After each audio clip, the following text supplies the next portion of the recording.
Muy bien, pues hoy tengo un mensaje que te va a encantar. Te lo digo en serio, ¿eh? Dile al que tienes al lado, hoy te va a gustar. Hoy te va a gustar. Porque hoy mi mensaje es muy, muy sencillo. Hoy me he levantado esta mañana, ya ayer mientras buscaba qué compartir y estaba escribiendo este mensaje, el Señor me dio una encomienda y es a lo que he venido esta mañana. He venido a decirte que eres libre. He venido a decirte que eres libre. Amén. ¿Qué te parece el mensaje? Suena bien, ¿verdad? Eres libre. Ahora, ser libre no es tan sencillo como puede parecer, porque de la libertad que yo te voy a hablar conlleva también una gran responsabilidad. No es sencillo ser libre. Entonces, el título de esta enseñanza es el riesgo de la gracia. Hay un riesgo en la gracia y hay un riesgo en la libertad que la gracia nos otorga. Yo creo que en todas las congregaciones donde hemos estado pastoreando, tanto Ruth como yo, he estado siempre enseñando acerca de la importancia de vivir en la gracia de Dios.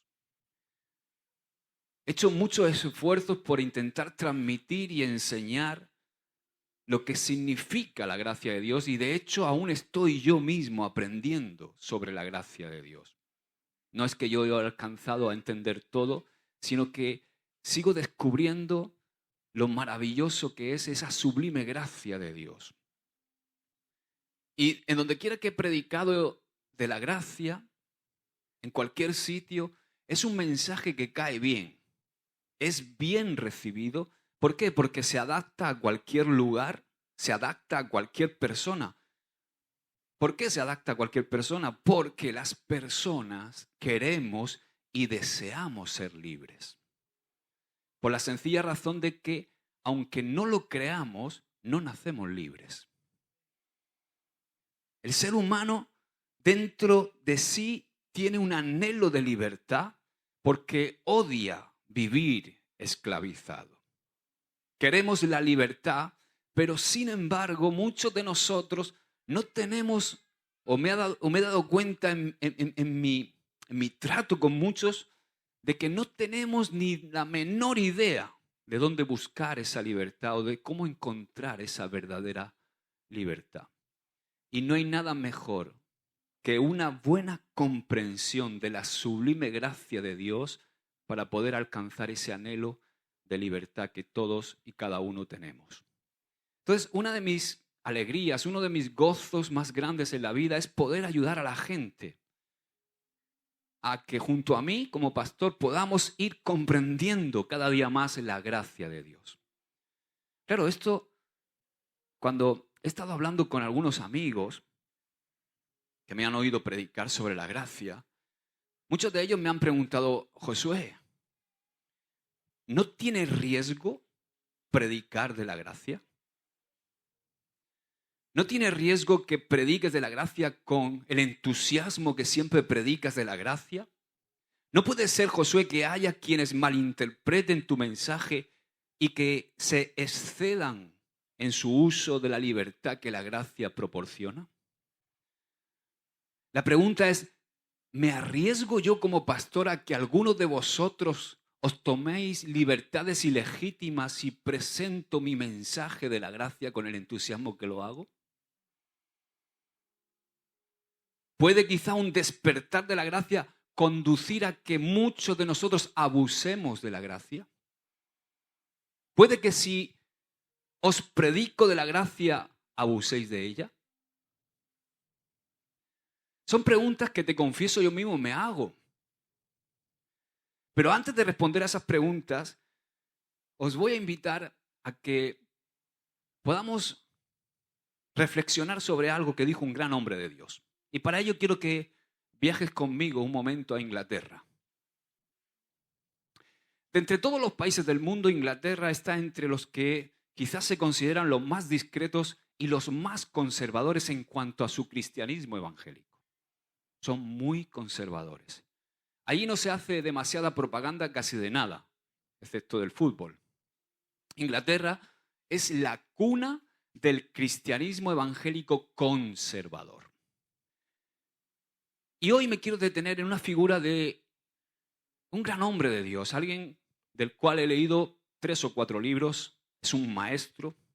Se trata de este gran ministro de Dios del siglo pasado, muy conservador, ya fallecido, que se llama Martyn Lloyd-Jones. Él fue pastor durante décadas en la catedral de Westminster, ¿es así, Aaron? Westminster. Espérate, ahora sí. Westminster. Perfecta pronunciación, Westminster. Algunos podrían decir de Martyn que sus sermones eran un poco pesados, pero nadie podía decir que sus sermones eran improvisados o que carecían de coherencia. Pese a todo su rigor y su postura conservadora, Martyn Lloyd-Jones dijo muy claramente que predicar acerca de la gracia no solamente tiene riesgo, sino que cuando hay quienes llevan la libertad a extremos poco sabios, eso mismo en sí es una prueba de que el pastor está verdaderamente predicando la gracia de Dios. Interesante reflexión, ¿verdad? Yo quiero que leamos en un momentito algo que extraigo de su comentario acerca del comienzo del capítulo 6 de Romanos. Vamos a leer lo que es su comentario acerca de este maravilloso capítulo de Romanos 6. Es ese capítulo donde al principio del capítulo 6 se nos presenta esa maravillosa pregunta, ¿no? ¿Perseveraremos en el pecado para que la gracia abunde? O sea, ¿vamos a perseverar en el pecado para que la gracia abunde? Es la pregunta que Pablo le hace a los romanos. Y dice, el versículo dice, si es realmente cierto que donde abundó el pecado sobreabunda la gracia, entonces ¿vamos a continuar en el pecado para que la gracia sobreabunde? Y este es el comentario de Martyn Lloyd-Jones. Dice, en primer lugar, permíteme hacer un comentario. Escribe, que para mí es importante y vital. La verdadera predicación del Evangelio de la salvación por gracia y solamente por gracia siempre conduce a la posibilidad de que se le impute el siguiente cargo. No hay mejor prueba para saber si un hombre está realmente predicando el Evangelio de salvación por la gracia que esta. Que algunas personas malinterpreten el sentido de la gracia y digan que al haber sido salvas por gracia, ya no importa lo que hagan con sus vidas y pueden seguir pecando todo lo que quieran, porque de esa manera redundará en mayor gloria para la gracia. Esta es una auténtica prueba de la predicación del Evangelio, dice Martyn Lloyd-Jones.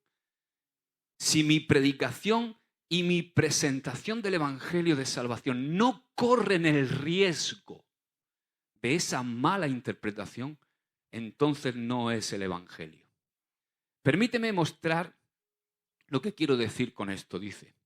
Si un hombre predica la justificación por las obras, no por la gracia, sino por las obras, nadie va a plantear nunca esta pregunta.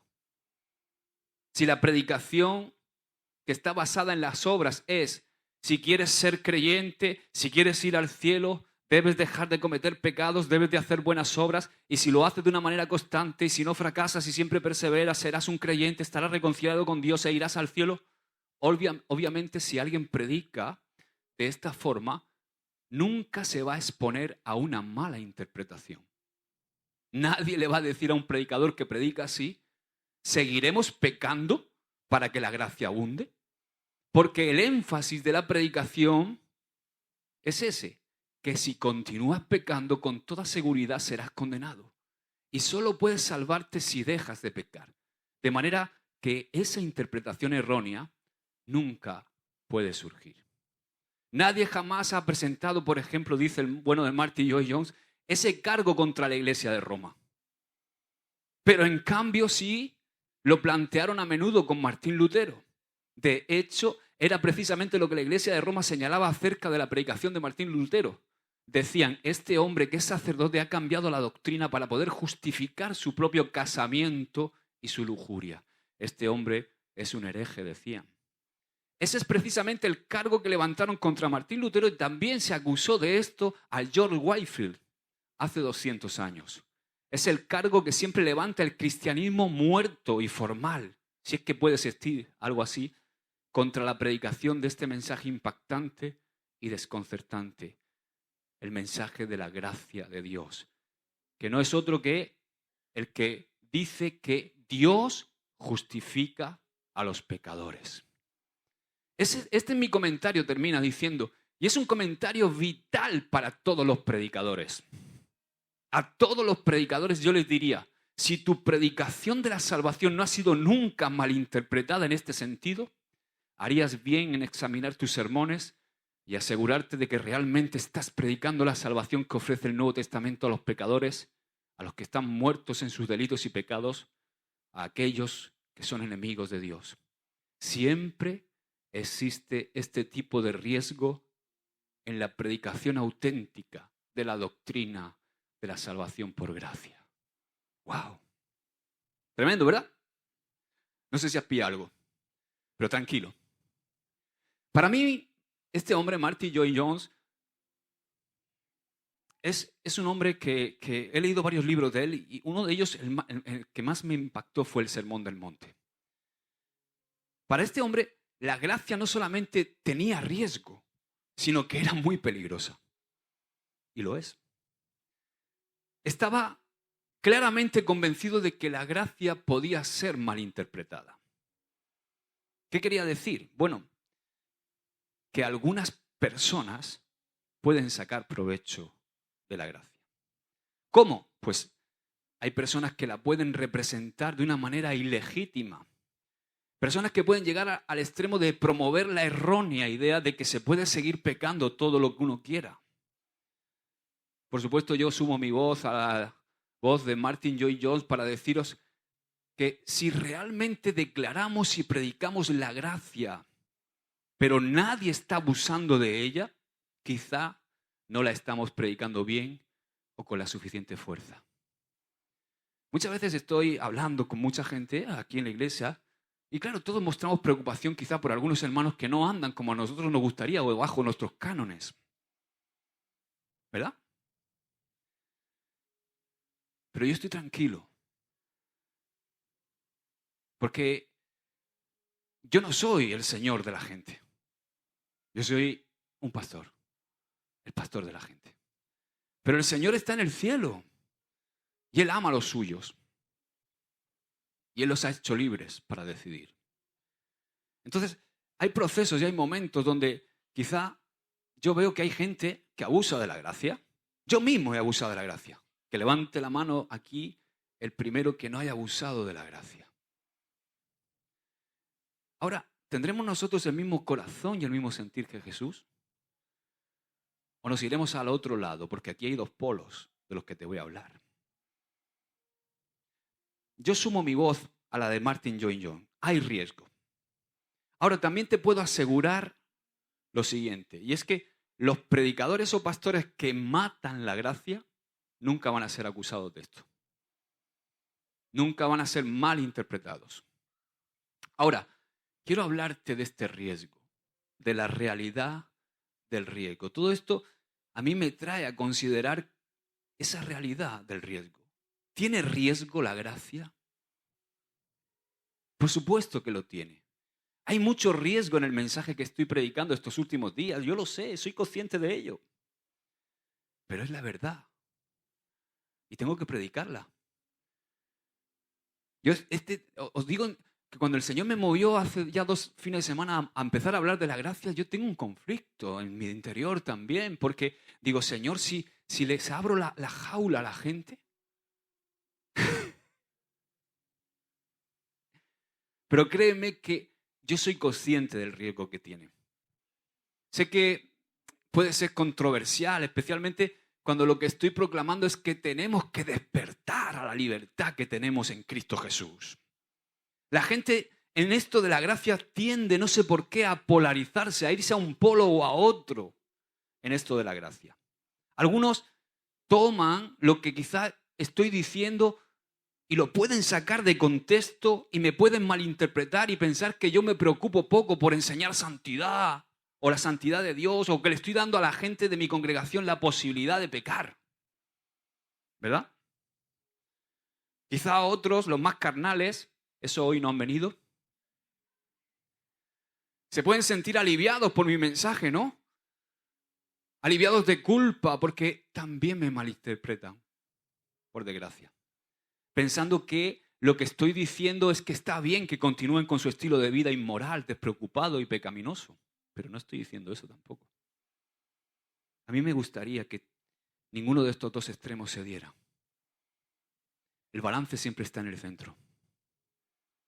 Pero créeme que es el riesgo que corro si yo quiero proclamar el mensaje de la gracia en su totalidad y tal como es.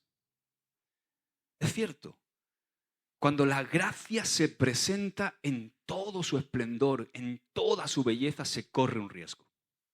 Aparecen tanto los que abusan de ella como los que la quieren matar. Están esos dos polos. Ahora, antes de seguir, quiero hacer una aclaración. Vamos a Romanos 5, versículo 1, para que podamos entender, y luego vamos a ir al desenlace del mensaje. Romanos 5, verso 1 dice, justificados. Qué maravillosa palabra esa, ¿verdad? Justificados por las obras. ¿Dice eso? No. Justificados por la fe. Tenemos paz para con Dios por medio de nuestro Señor Jesucristo. O sea, ¿qué quiere decir esto, Josué? Para que yo pueda presentarme con seguridad y en paz ante un Dios que es santo y que es justo, yo tengo que ser perfecto. ¿Entiendes eso? Para yo poder presentarme ante Dios que es santo y justo, yo tengo que ser perfecto. De ahí viene nuestra necesidad de ser justificados. De ahí viene nuestra necesidad de justificación. ¿Os acordáis de la semana pasada de la definición de justificación? Justificación es el acto soberano de Dios por el cual declara justo a un pecador que ha creído a pesar de que continúa en un estado pecaminoso. Y eso no significa que el pecador que ha creído en Jesús deja de pecar. Ni siquiera significa que el pecador creyente es justo en el sentido de que se transforma de repente y para siempre en alguien perfecto. No. ¿Tú eres perfecto? Yo no.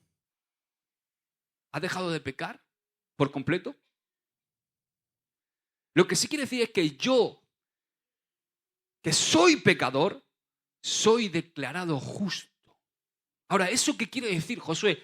Dios, en su soberanía, me otorga el don de la vida eterna a mí, que soy pecador, en el momento en que yo me arrepiento y creo en Él.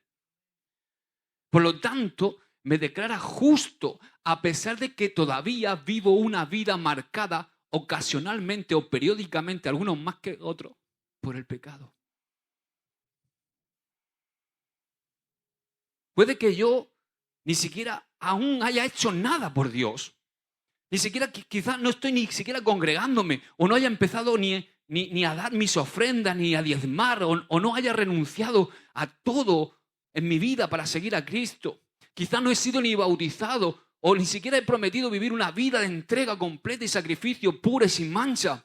Simplemente lo que he hecho es aceptar el don de la vida eterna cuando he puesto mi fe en la obra salvífica de Cristo Jesús en la cruz. O sea, he cambiado mi orientación, la orientación de mi mente. Me he vuelto a Cristo. He sentido la necesidad de arrepentirme. He aceptado el regalo gratuito de Dios sin tener en cuenta ninguna obra. ¿Entiendes, verdad? La transacción está completa, terminada. Jesús lo hizo en la cruz. Solamente tengo que creer. Por gracia, solamente por medio de la fe, Dios me declara justo a mí, que soy pecador, me justifica. Y desde ese momento en adelante, comienza un proceso, di conmigo proceso.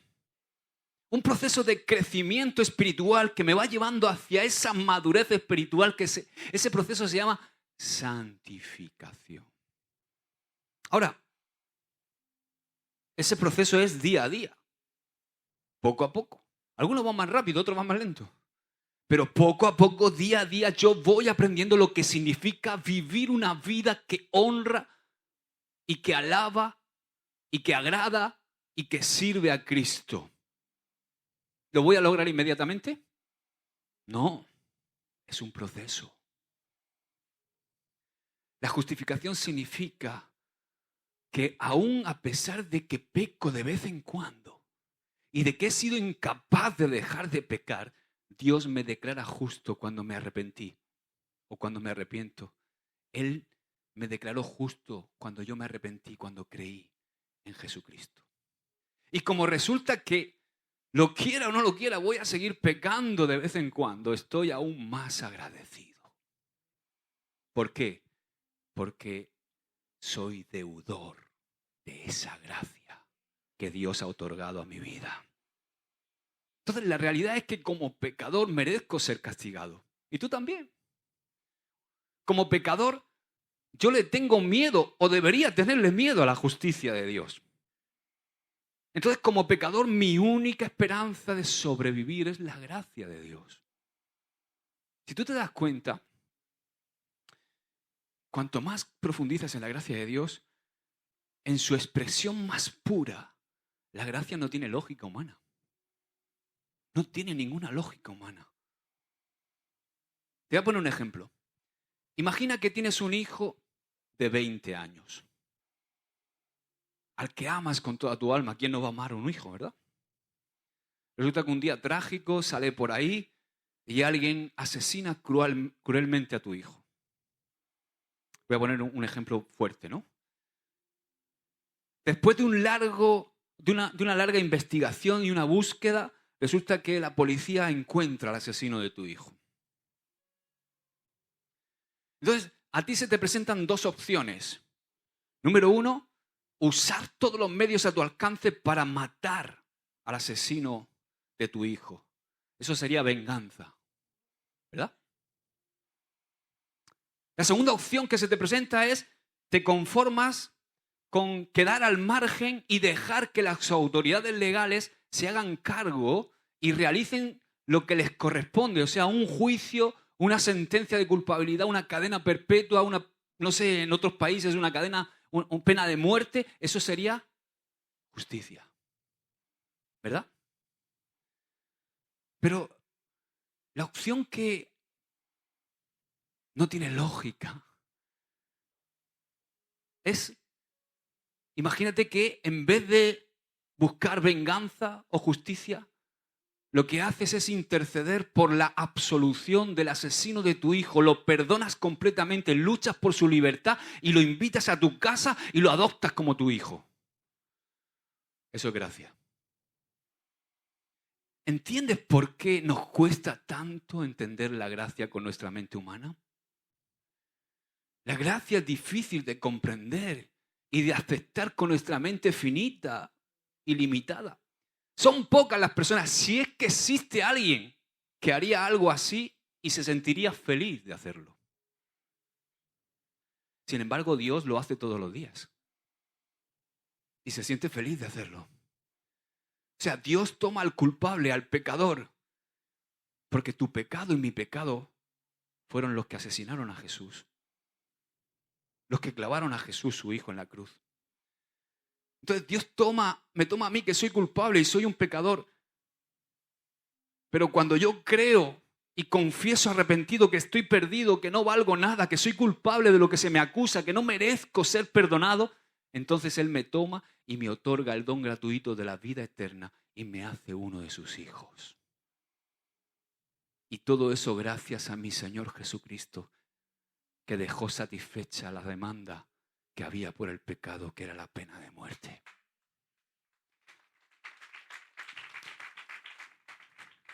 Entonces Dios me ve a mí, pecador culpable, que he acudido a Él por fe, me ve como si fuera tan justo como su propio Hijo Jesús.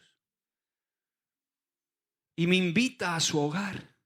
Y me adopta para siempre en su familia. Me hace uno de sus hijos. En lugar de vengarse o en lugar de ejecutar justicia, Dios extiende su gracia. ¿Eso tiene riesgo?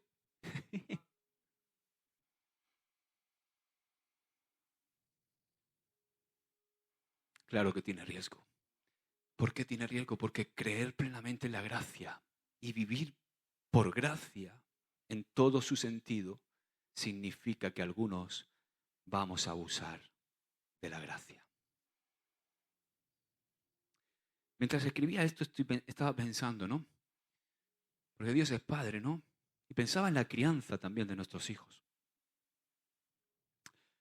Muchos de los que estamos aquí hemos o estamos tratando con gracia y madurez, o lo estamos intentando con todas nuestras fuerzas a nuestros hijos en nuestros hogares. Lo intentamos, ¿verdad? Intentamos darle a nuestros hijos la oportunidad de aprender, de crecer, de madurar. También le damos la oportunidad de fallar. ¿Por qué? Porque los amamos. Desde que son pequeños, muchos de nosotros les hemos enseñado la Biblia, las Escrituras, los principios de Dios. Los hemos levantado cuando han caído, los hemos animado. Les damos identidad en un mundo que quiere quitarle la identidad. Le damos afirmación. Estoy hablando de que muchos de nosotros hemos hecho esto o estamos haciendo esto. Otros quizá no. Ahora, mi ánimo es que eduquemos a nuestros hijos en la gracia, aunque tenga riesgo.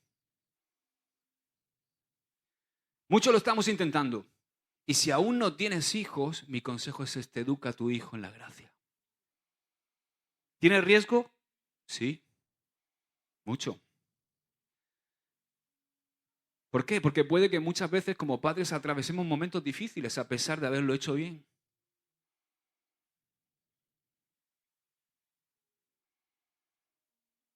Porque le estamos dando a nuestros hijos la libertad adecuada y en momentos puntuales soltamos las riendas porque parece lo correcto. Pero puede suceder que resulte que cuando el hijo o la hija alcanza la edad de la independencia, de repente se vuelven en contra nuestra, ¿verdad? Y nos quedamos asombrados como diciendo, ¿qué está pasando? Te asalta de repente y ves brotes de rebeldía en ellos que no sabían ni que podían estar ahí. Y entonces aparece en los padres, en nosotros, una enorme batalla. Una enorme batalla en nuestro interior. ¿Por qué? Porque la culpa empieza a venir a nuestra vida. Nos asalta la culpa dentro del proceso que están pasando nuestros hijos. Entonces vienen preguntas como, ¿en qué hemos fallado? ¿Qué hemos hecho mal? Quizás deberíamos haber sido más estrictos. Si le hubiera pegado un guantazo cuando... No.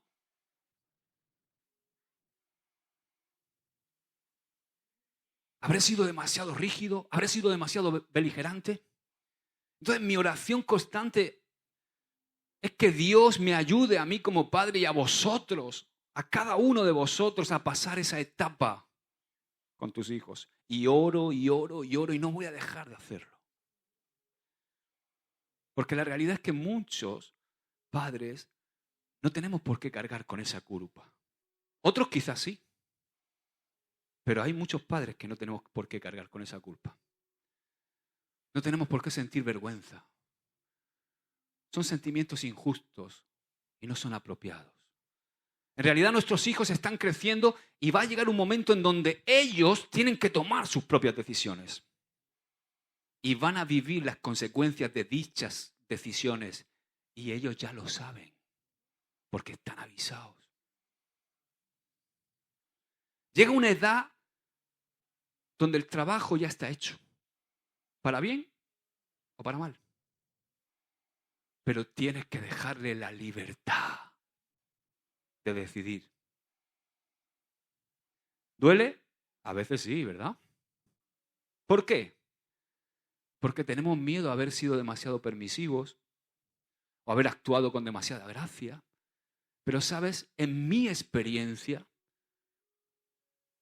los hijos más dañados son los que han estado bajo el legalismo opresivo y religioso. no los que han vivido bajo la gracia de Dios. Ahora, ¿qué he querido decir con toda esta elucubración sobre los hijos y los padres? Quiero llevar este pensamiento a la iglesia. O sea, ¿por qué? Porque este mismo temor es el que le impide a muchos pastores predicar libremente sobre la gracia. ¿Por qué? Porque tienen miedo de que su congregación malinterprete el mensaje y crea que lo que está predicando es una gracia barata. Me parece muy apropiado este término de gracia barata. Fue usado por el pastor Dietrich Bonhoeffer. Y tenemos que entender bien lo que él quiso decir. Él dijo lo siguiente: la gracia barata justifica el pecado y no al pecador. Pero la verdadera gracia, en cambio, justifica al pecador, pero nunca al pecado. ¡Wow! ¿Y sabes qué? Yo no voy a tener como pastor o como predicador, jamás voy a tener miedo de enseñar y de predicar sobre la verdadera gracia, solo porque algunos la vayan a subestimar o vayan a tratarla como si fuera una baratija. ¿Sabes por qué? Porque cuando predicamos de la gracia, lo que te estoy ofreciendo es oro puro. Es oro puro, es un tesoro. Cuando yo te predico de la gracia, te estoy ofreciendo oro puro, pero está en ti el tratar ese oro como bisutería o tratarlo como algo digno de atesorar y de guardar. Entonces, a pesar del riesgo, enseñar la gracia merece la pena. ¿Me crees? Ahora, llegados aquí, me gustaría que identificáramos algunas alternativas a la gracia. ¿Qué pasa? Esto es bueno que la visualicemos porque estas alternativas son modelos de ministerios que yo he podido ver. ¿Qué pasa cuando no enseñamos gracia? ¿Cuáles son las alternativas que tenemos? Si no optamos o tenemos un ministerio, yo como pastor no me arriesgo y sigo, entre comillas, el camino seguro y decido no promover y enseñar la salvación por gracia ni un estilo de vida en la gracia, ¿qué alternativas hay? ¿Cómo sería ese ministerio? Bueno, son 4 las alternativas que se me vinieron a la mente, todas muy populares en nuestro tiempo y son ejemplos de ministerios. Alternativa número 1. ¿Podemos enfatizar las obras por encima de la gracia? O sea, ¿podemos predicarle a la gente que por ser pecadores tienen que consagrarse con más fuerza a Dios y lo tienen que demostrar? ¿Cómo? A través de lo que hacen para Dios. O sea, lo que le estoy diciendo a esas personas es que antes de considerarte un cristiano, tú tienes que demostrarlo con tus hechos. Si no, para mí, no eres cristiano. Ahora, el problema que me plantea esta opción es el siguiente. Un pecador no puede consagrarse a nada porque está espiritualmente muerto antes de creer en Jesús. O sea, no existe la capacidad de consagrarse a Dios en un corazón que no ha nacido de nuevo. En un corazón que no ha sido regenerado. Un corazón no regenerado no se puede consagrar a Dios. Solamente después de creer en Cristo yo me puedo someter y obedecer a Jesucristo como un fiel discípulo. Antes no. O sea, ¿qué quiero decir con esto? Las obras vienen después de la fe y no al revés. O sea, el comportamiento va detrás de la creencia. Los frutos vienen después de que el árbol está bien plantado. Si el árbol no está plantado... Me gusta lo que decía Martín Lutero. Dice lo siguiente, dice, nadie puede ser bueno o hacer lo bueno a menos que la gracia de Dios le haga bueno. Y nadie puede ser bueno haciendo obras buenas, sino que las obras buenas se hacen por aquel que ha sido hecho bueno. Así como los frutos no hacen al árbol, ni pueden volver bueno al árbol, el árbol produce frutos y son los frutos la evidencia de que el árbol es bueno. De igual manera, las obras, sin importar cuán buenas sean y cuán hermosas se vean, son en vano si no fluyen de la gracia. Interesante. La alternativa 2, que es otro tipo de ministerio, es ese en la que podemos optar por entregarle a las personas una lista de cosas permitidas y cosas prohibidas. No lleves el pelo así, no te maquilles, no puedes llevar pantalones, no puedes hacer esto, no hagas esto, no vayas allí, no toques aquello. ¿Eh? Me vas pillando ya, ¿no? Entonces, ¿de dónde surge esa lista? Pues, por ejemplo, puede surgir, imagínate que yo soy el pastor, surge de mis preferencias o algunas conclusiones a las que yo he llegado, personales, o de la tradición de la congregación. Entonces, ¿qué pasa en ese tipo de ministerio? Que el pastor o el liderazgo tienen la responsabilidad de decirle a la gente lo que puede hacer, lo que no puede hacer, por qué lo tiene que hacer y por qué no lo tiene que hacer. Entonces, el liderazgo establece las condiciones por las cuales las personas pueden empezar a ganarse el perdón y la aceptación de Dios. Entonces llegas y dices tú, madre mía, como si llevo un tatuaje, yo no puedo llegar a ser, no puedo convertirme en un hijo de Dios, porque aquí, o si llevo el pelo así, o si me maquillo. ¿Entiendes, verdad? Entonces, la persona hace lo que le dicen que haga. Y eso le asegura estar dentro, a salvo. No hagas esto, no te pongas esto, no vayas allá, no seas así. Entonces, si esas personas fallan en aceptar la lista, quedan fuera. Este estilo legalista y severo es uno de los métodos más difundidos y empleados en la iglesia, por desgracia, hoy. Porque en ese tipo de ministerio la gracia queda totalmente ahogada. Y para empeorar las cosas, ¿sabéis lo que pasa? Que los que están normalmente en autoridad son figuras intimidatorias, a las que nadie se atreve a cuestionar. La alternativa 3 que tenemos si no predicamos la gracia es que no dejamos espacio para las áreas grises. No hay espacio para las áreas grises. O sea, todo queda encasillado en las categorías de blanco o negro, correcto o incorrecto. En consecuencia, el pastor o el líder mantiene un estricto control sobre los hermanos. Mi comunión, imagínate que yo fuera un pastor así, mi comunión contigo se va a basar en que tú estés de acuerdo conmigo. Y eso es una tragedia. ¿Por qué? Porque esas pautas rígidas e inamovibles, de repente, esas pautas se hacen más importantes que mi relación contigo, que mi comunión contigo. Entonces, ¿qué hago? Averiguo dónde estás ubicado tú como individuo en relación a los puntos de vista y luego decido cuánto tiempo te dedico. ¿Qué ocurre? Que estar en lo que yo creo, estar en lo que yo considero correcto, es más importante que amar a mi prójimo. Entonces, mi preferencia personal eclipsa cualquier evidencia de amor. Si no estás de acuerdo conmigo, no quiero comunión contigo. Pero la realidad es que en donde existe la gracia, existen áreas grises, dudas, preguntas. ¿Tú te crees que yo no tengo dudas? ¿O que no tengo preguntas? Yo como pastor quiero una iglesia que piense,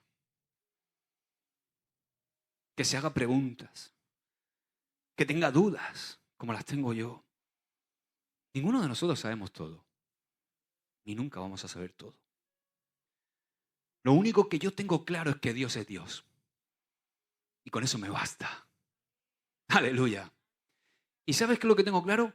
Que amo a Dios con todas mis fuerzas, con todo mi corazón y con toda mi mente. ¿Y sabes qué? Amo a Dios con todas mis dudas también. Y por supuesto, amo a mis hermanos, aunque no piensen como yo, en determinadas cosas y aspectos de la vida.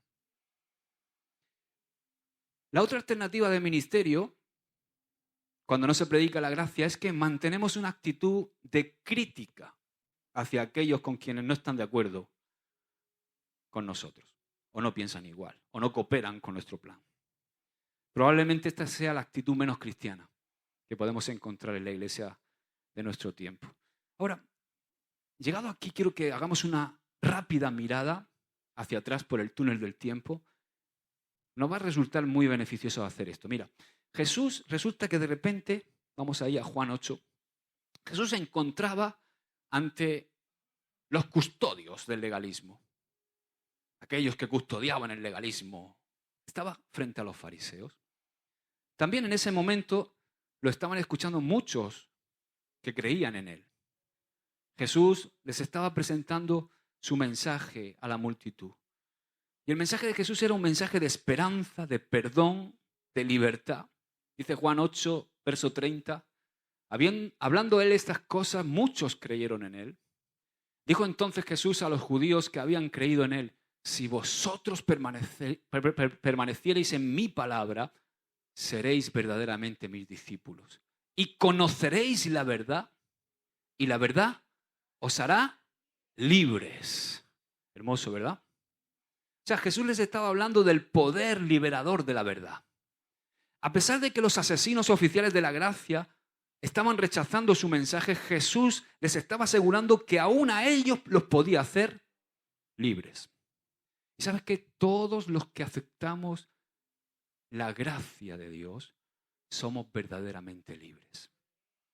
Y tú dirás, ¿libres de qué? Mira, de lo primero que eres libre es de ti mismo, de tu propia naturaleza caída, de tu propia tendencia al pecado que te destruye. Eres libre también de la culpa, de la vergüenza, libre de ese sentimiento de condenación que no podíamos controlar por estar esclavizados al pecado. Libre también de esa tiranía, la tiranía de las opiniones, de las expectativas y las exigencias de los que nos rodean. Dí conmigo, puedes decir, soy libre. Ahora, somos libres de todo eso, pero también somos libres ¿para qué? ¿Para qué somos libres?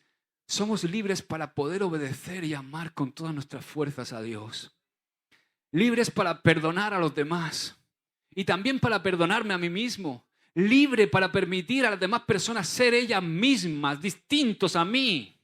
Libres para servir y para glorificar a Cristo con toda mi vida. Libre para entregarme completamente a Él. Libre para amarle, para servirle. Libre para no pecar. ¡Aleluya! Jesucristo nos aseguró que la verdad que Él ofrecía podía liberarnos de toda restricción que fuera innecesaria en nuestra vida. Dice en el versículo 36 de Juan 8, así que si el Hijo os hace libres, seréis realmente libres. ¡Aleluya! Jesucristo nos ha hecho libres a ti y a mí. ¡Aleluya! A mí me encanta esta declaración del versículo 36 porque las posibilidades que ofrece son ilimitadas. Ahora, vamos a volver donde hemos empezado con Martin Lloyd-Jones. Vamos a Romanos 6. Versículo 6 en adelante hasta el 15. Fijaos lo que dice aquí, el bueno de Pablo. Sabiendo esto, que nuestro viejo hombre fue crucificado, o sea, fue crucificado juntamente con él, con Jesús, para que el cuerpo del pecado sea destruido, a fin de que no sirvamos más al pecado. Dice el verso 7. Porque el que ha muerto ha sido justificado del pecado. Y si morimos con Cristo, creemos que también viviremos con Él. Sabiendo que Cristo, habiendo resucitado de los muertos, ya no muere. La muerte no se enseñorea más de Él. Porque en cuanto murió, al pecado murió una vez por todas, mas en cuanto vive, para Dios vive. Este versículo hace alusión, dale para atrás por favor, no pases todavía. 9. Ese. No, el 10, perdón. Porque en cuanto murió, está aludiendo a Jesús, pero lo hago mío. Porque yo he muerto al pecado y ahora vivo para Dios. Amén. Ahora sigue diciendo el 11. Así también vosotros, ahora está hablando de Jesús, ahora nosotros. Consideraos muertos al pecado, pero vivos para Dios en Cristo Jesús, Señor nuestro. No reine pues el pecado en vuestro cuerpo mortal, de modo que lo obedezcáis en su concupiscencia. ¿Alguien tiene duda de lo que es una concupiscencia? La concupiscencia es es nuestro impulso natural y carnal que nos arrastra hacia el pecado. Dice el verso 13, ni tampoco presentéis vuestros miembros al pecado como instrumentos de iniquidad, sino presentaos vosotros mismos a Dios como vivos de entre los muertos y vuestros miembros a Dios como instrumentos de justicia. Porque el pecado no se enseñoreará de vosotros, pues no estáis bajo la ley, sino bajo la gracia. ¿Qué pues? ¿Pecaremos porque no estamos bajo la ley, sino bajo la gracia? En ninguna manera. Aleluya. Qué tremendo. Cuando tú y yo estábamos sin Cristo, éramos como los esclavos antiguos de la antigüedad. Estábamos desahuciados a causa de nuestra depravación, perdidos, encadenados al pecado, sin gozo, vacíos, muertos espiritualmente. ¿Te acuerdas? Lo único que podíamos hacer, por lo menos yo, era decirle a Dios, Señor, ten misericordia de mí, soy culpable. Estoy esclavizado por mis pasiones, estoy esclavizado por mis vicios, estoy esclavizado por mi tendencia a destruir, yo en este caso, en mi caso, a destruir todo y a todos los que hay a mi alrededor. No soy libre para obedecerte, no puedo obedecerte, simplemente no puedo hacerlo. Pero resulta que Cristo se hizo cargo y venció a mi antiguo amo y me liberó para que yo pudiera obedecerle y servirle y entregarme a Él. Después de convertirnos somos verdaderamente libres. Libres para obedecer voluntariamente por amor. Voluntariamente por amor. Eso es gracia. Y tenemos que creer esta promesa, hermano. Tenemos que abrazarla por fe con todas nuestras fuerzas. Y se va a hacer realidad en tu vida, te lo puedo asegurar. Eres libre. Di conmigo, soy libre. Amén. Ahora, para terminar, aunque hemos dicho todo esto, hay que reconocer que existe una tensión. La tensión es inevitable. Todo lo que he venido diciendo nos lleva una y otra vez al riesgo. ¿Cómo se titula esta enseñanza? El riesgo de la gracia. O sea, la gracia nos ha hecho libres de la esclavitud del pecado, de la opresión del pecado, de esa opresión que el pecado ejerce sobre nuestras actitudes, que ejerce sobre nuestras inclinaciones, que ejerce también sobre nuestras acciones. Pero, ¿qué pasa? Que al quedar libres y al estar viviendo por gracia puede ocurrir que nos excedamos, que perdamos el control y abusemos de nuestra libertad al extremo de volver a ser esclavos del pecado. ¿Sabes qué a veces cuesta? Estamos tan acostumbrados a ser esclavos que no todo el mundo sabe vivir libre. Y entonces vuelve a esclavizarse. Hay presos que no saben vivir fuera de la cárcel y vuelven a delinquir para volver a entrar a la cárcel. Claro, si hacemos eso, eso no sería libertad, sino libertinaje. Por eso he dicho que ser libre conlleva una gran responsabilidad. Y como existe esa posibilidad de que abusemos de la gracia, por eso dentro del cristianismo se han cogido posturas como el legalismo religioso.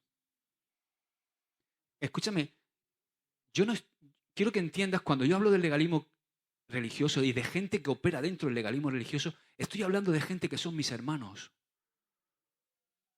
y que van al cielo y que han elegido esa forma. ¿Entiendes, verdad? ¿Para qué? Porque como no entienden la gracia, para evitar la tentación y caer en una vida irresponsable y pusilánime, se llenan de esa carga innecesaria. Para mí es una mala opción, pero es una opción. ¿Entiendes, verdad? Para mí la opción mejor es que tengamos un amor y nos hayamos enamorado tanto de la gracia de Jesús, tengamos una honra y un respeto tan grande por Dios, que eso nos lleve a controlarnos voluntariamente por amor a Dios. Yo prefiero esa fórmula. O sea, yo prefiero hacer las cosas porque estoy enamorado de Jesús a hacerlas porque tengo temor a un sistema opresivo y legalista.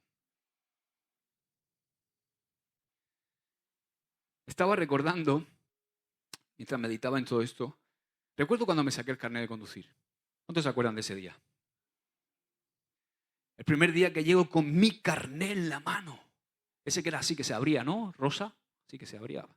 Ahora ya Entonces llego con mi carnet de conducir y mi padre hizo algo que a mí me sorprendió. Nunca, jamás me esperaba eso de mi padre.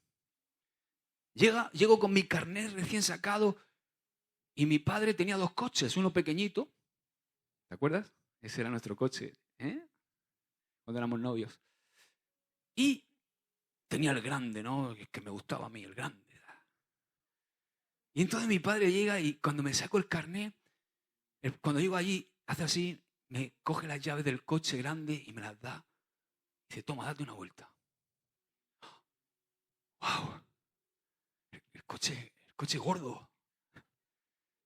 Y yo pensaba, bueno, pero ¿qué? Tira, vete, date una vuelta, tira, date una vuelta por ahí.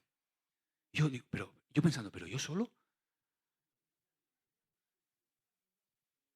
Entonces, me monto en el coche y arranco yo solo y empiezan a venirme pensamientos. Digo, voy a ver cuánto corre. Y así se pone a 200. ¿No? ¿Qué cojo? Agarro por Santomera y tiro por la autovía y tal. Y ahora la música toca. Pum, pum, pum, pum, pum, pum, la ventanilla baja. Como un tonto, ¿no? Pero fijaos qué cosa, oye. Cuando me monto en el coche, arranco el coche, estaba tan invadido por lo que mi padre había hecho, la confianza que había depositado en mí, que no salí ni del pueblo. No llegué a meter creo que no metí ni cuarta. Me di una vuelta, probé el coche, me di una vuelta con la ilusión que me hacía. Volví a mi casa y dice mi padre, ¿ya estás aquí? Digo, sí, papá, ya estoy aquí. O sea, la confianza, ese extendimiento de la gracia de mi padre hacia mí, me dio no seguridad, sino una responsabilidad de decir, wow, mi padre ha confiado en mí. ¿Cómo voy a hacer yo el burro y el cabra por ahí? ¿Cómo voy a poner yo esto a 200? ¿Sabes? También me impactó mucho cuando me hice novio de Ruth. Recuerdo que ella viajó a Tenerife. Estábamos recién novios. Y llegué a casa de mi suegro y a mí, no sé por qué lo comenté, me hacía ilusión porque llegaba al aeropuerto de Alicante y yo era jovencito, teníamos 19 años. Y digo, qué ilusión me haría recoger a Ruth en el aeropuerto, mi novia que viene de Tenerife, morenica, ella, ta. Y hace así mi suegro, ¡flo! Y me da las llaves de su Ford Sierra. ¡Wow! Toma, ve a recoger a mi hija a Alicante. ¿Y sabéis qué? Todo el mundo me había dicho, José Antonio no le deja el coche a nadie. A nadie. Y digo, no puede ser, me conoce 3 meses. Soy el novio que ha venido a quitarle a su hija. Y me está dando la llave de su coche para ir a Alicante. ¿Tú crees que yo fui haciendo el cabra con el coche? No iba a mi lado. Fui solo escuchando, recordando de Marco Witt en la cinta del cassette. No se me va a olvidar nunca. No fueron tus padres, fui yo solo, con un ramo de flores. Hija mía, estaba esperándote yo ahí en la terminal. ¿Te acuerdas? O sea, yo sí me acuerdo. ¿Sabes por qué? Porque el legalismo religioso hubiera hecho que mi padre, sí, te dejo el coche, pero yo voy contigo. No toques esto, no hagas esto, cuidado, no toques el cassette, no, frena, fuera. El legalismo religioso hubiera hecho que mi suegro, no, tú vas a Alicante, vale, si quieres conducir, pero yo te llevo y voy contigo, no, cuidado, no. Pero la gracia es libertad y al mismo tiempo es responsabilidad, porque cuando confían en ti, maduras.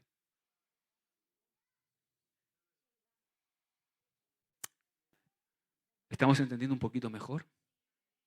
Mi padre y mi suegro tiraron de gracia conmigo.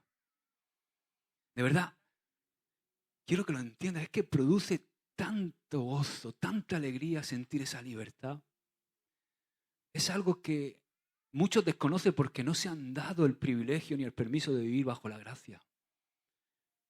¿Sabes que hay hermanos nuestros que se sentirían aterrados si de repente se ven abandonados a su libre albedrío? ¿Por qué? Porque piensan que si le abren la puerta de la jaula la van a liar. Nadie les ha enseñado de la gracia. Yo tengo que enseñarte de la gracia.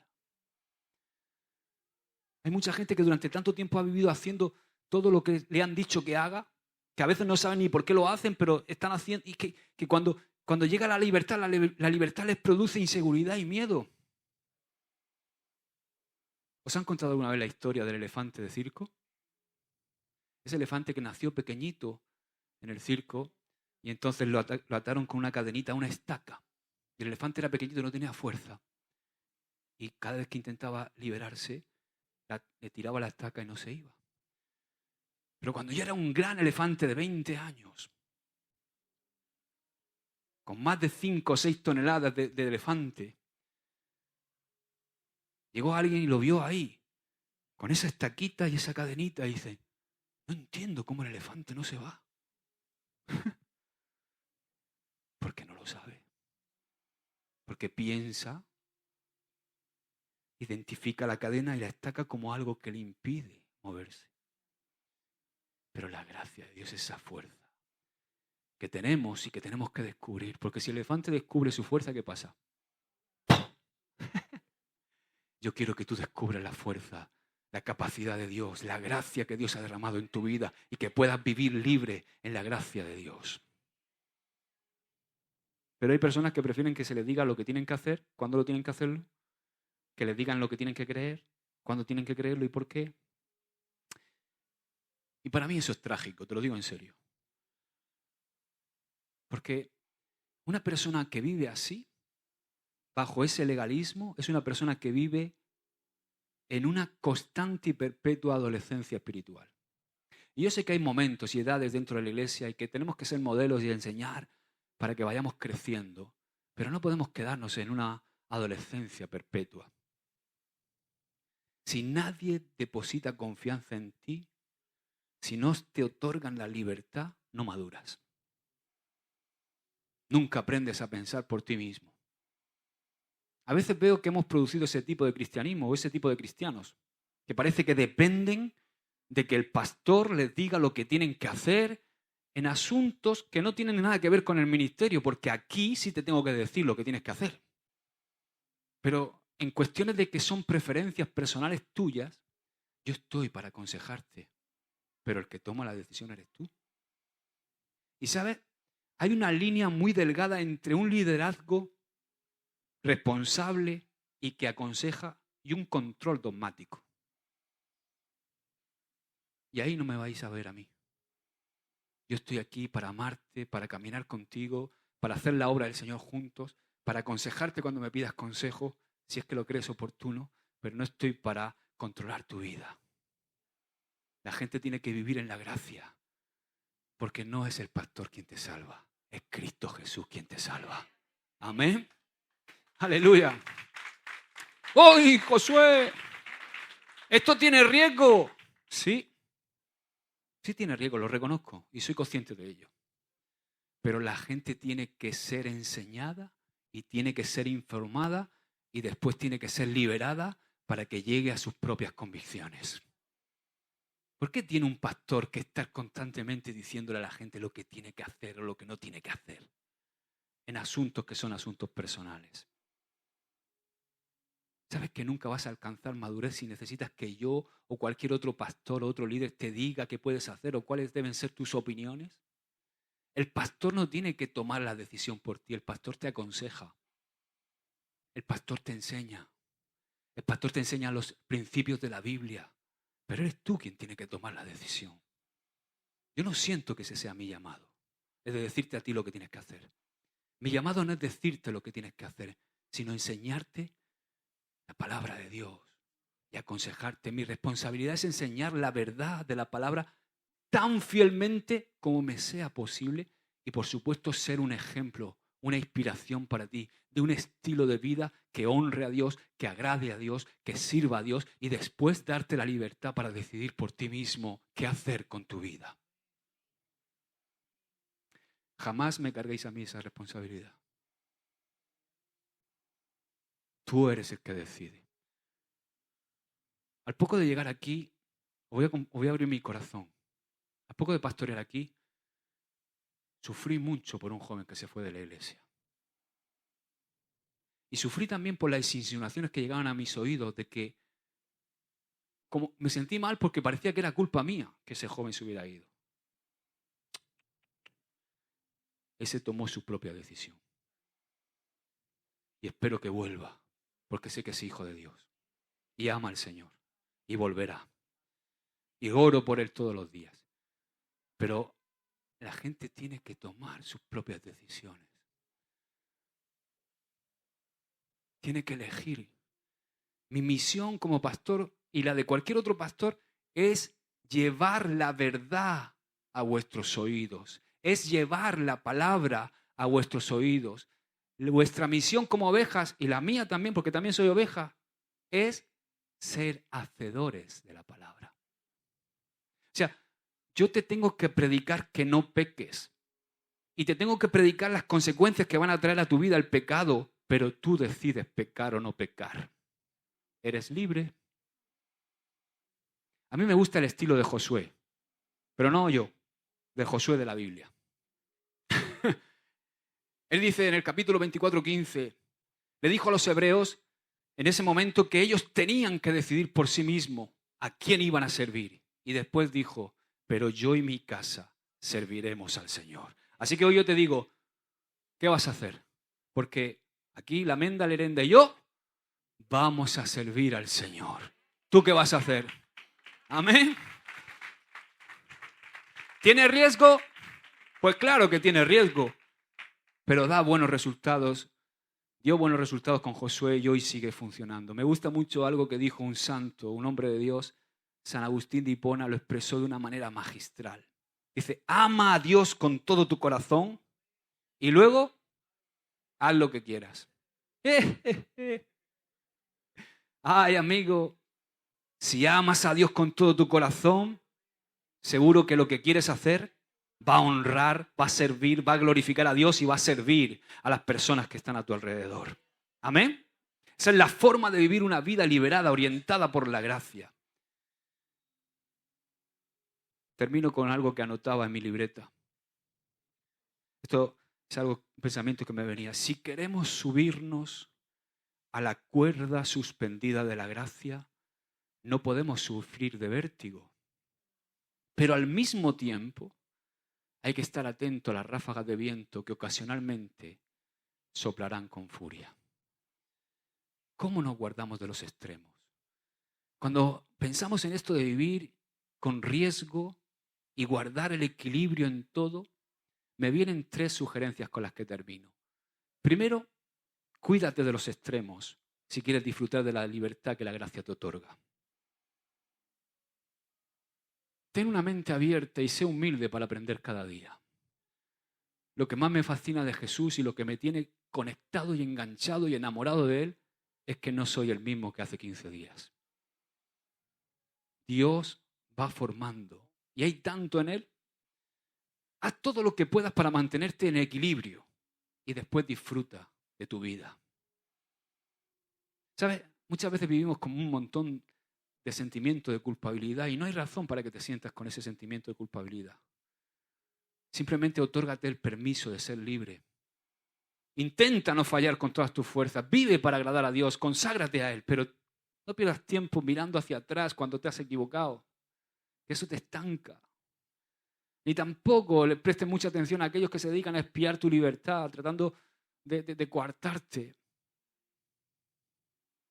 Segundo, considera la gracia como un privilegio, como algo que no mereces, un privilegio inmerecido y no como un derecho. Porque hay algunos que dicen, es que es mi derecho, porque yo soy cristiano. No, es un privilegio que no mereces y yo tampoco. Y eso, ¿sabes? Cuando tienes ese pensamiento también te va a ayudar a mantener el equilibrio. Porque vas a vivir con gratitud y no con arrogancia ni con queja. Diviértete, pero no hagas excesos. Seamos humildes. No seamos ostentosos. Diviértete, confórmate con lo que tienes. Vive feliz porque tienes a Dios. Y tercero, recuerda que mientras que tú y yo hemos recibido la gracia gratuitamente, a nuestro Señor Jesús le costó la vida. La gracia no es barata. La gracia es un tesoro. Puede parecer gratuita, pero fue terriblemente dolorosa y costosa para Jesús cuando tuvo que pagar por ella. Y es el mensaje universal de Dios. La gracia es el mensaje universal de Dios, las buenas noticias de salvación. La tragedia es que algunos siguen viviendo en esclavitud porque han sido ahogados por un mensaje cargado de prohibiciones, de exigencias, de actitudes negativas, de legalismos. No sé si has sido una de esas personas. Yo fui víctima de esto. De un sistema que te roba la alegría y que te apaga la esperanza. Si es así, hoy tengo una maravillosa noticia para ti. Eres libre. Amén. Aleluya. Padre, te damos gracias por tu palabra. Bendecimos tu nombre. Gracias, Señor, por hablarnos, Padre. Recibimos tu palabra en el nombre de Jesús.